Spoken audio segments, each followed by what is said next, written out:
Greetings. In this one, I'm talking about impulse in the most simple terms, which basically means that impulse usually denoted as J, capital J, or IMP, or it depends. It's up to you how you want to denote it. Impulse, shortly, what it talks about, it's a certain force. Let's say, for the simplicity, average force that keeps on being the same. So let's say the same force applied for some time.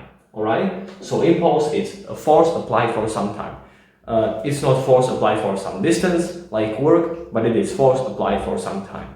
So let's say that the question is, I'm applying a force of 5 newtons for a time of 3 seconds. What will be the impulse? Well, the impulse will be precisely 5 newtons times 3 seconds, according to this formula, which is 15 newton seconds. Alright? And then the same thing can be applied the other way. One might say, let's say I know that the impulse is equal to, let's say, 5 or different number, 14 newton seconds. Alright? So impulse is 14 newton seconds, and then the force applied is 7 newtons. And my question is, what would be the time of this impulse? And I know impulse, what it means is a force applied for some time.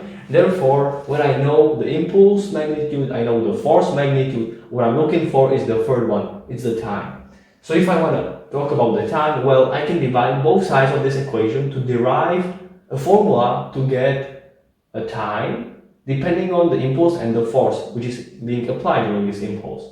Well, that will be equal, if I divide both sides by f, that will be J over f, as follows.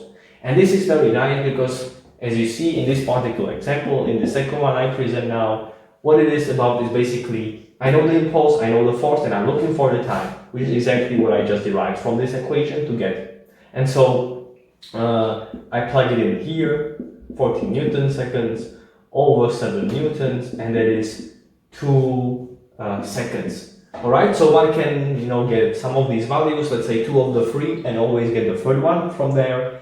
This is, in simple terms, what impulse is, and this is probably the most describing formula to begin with.